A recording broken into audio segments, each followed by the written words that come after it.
You'll probably die quite a lot in Subnautica, unexpectedly eaten by a denizen of the deep, making a fatal miscalculation about your oxygen reserves, or simply good old-fashioned radiation poisoning. There's a lot of ways to go, but stay tuned to hear all our thoughts on this brilliant survival game.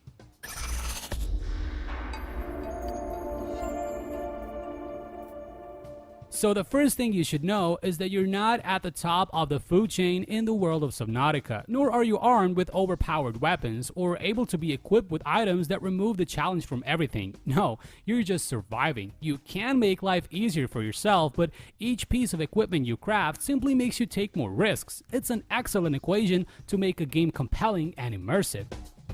In spite of all the developer posturing about the absence of weapons, the game still contains some low-level shooter mechanics. True, you don't shoot things, but you can freeze, scan, and cut, and that is accomplished by the good old method of holding your pointer steady on a target until you get the desired effect.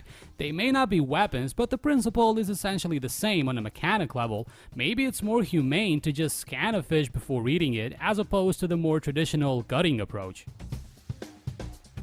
So what's the story? Well, spoilers are a dangerous thing with Subnautica, but suffice it to say, you wake up in a rescue pod after the spaceship you were on makes a disastrous crash landing on an alien planet. You seem to be the only survivor, and we won't reveal how the story plays out, but we can praise the actual style of storytelling. Subnautica's narrative is sparse and carefully crafted. It doesn't drive the gameplay but adds to it. This is no game on rails. It's a title that gives you clues, bits of information, and bursts of story. You're left to piece it together yourself, and if story isn't that important to you, it never feels obtrusive. That's a difficult balance to achieve, and we must tip the AltChar hat to narrative designer Tom Joubert. Setting and atmosphere are very important to a survival-type game. Well, Subnautica's first triumph is exactly its predominantly underwater setting. That straight away makes it different in dimension and movement to other survival titles, and provides for metrics such as oxygen supply, which, as well as being logical, add a near constant imperative as you begin your explorations. Subsea gives the designers a fresher set of colors, textures, and themes to work with too, and the constant looming up of creatures, terrain, materials, and objects in the mid-distance is very confidently executed. This underwater world lends itself to a whole different spread of sound effects too, and they are very carefully curated. Even as you get further into the game, you'll hear unexpected and unexplained sounds booming across the deep ocean.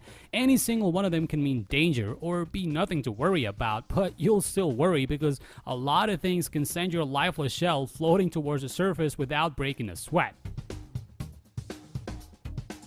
Crafting can be a tedious process in any survival game, but Subnautica does away with a lot of timers and other similar padding techniques often found in the genre. So if you want to get some survival thrills without the built-in boredom of waiting 3 hours for your wood chip stew to boil, Subnautica has its ways of delivering. The time consumed in gathering materials is often inverse to the amount of pleasure gained from doing so. We're not saying that Subnautica has found a complete solution to such tedium, but gathering materials in the game is so well connected with exploration and all the fear and fun that brings that it rarely feels like a chore. Add to that a crafting system that meets you halfway on discovery and items that get you a bit further away from Safe Sanctuary, and you're looking at solid and rewarding playability. Base building is on hand, with all of its below sea level quirks to allow you an extended reach with your exploration. The system works with prefab components that snap into place as you expand your habitat. A sea base will not only allow you to venture further into the unknown, but will also let you automate a decent chunk of most resource-related operations. That said, if we insisted that we went further than 200 meters away from our life pod in the first 2 hours, we'd be lying.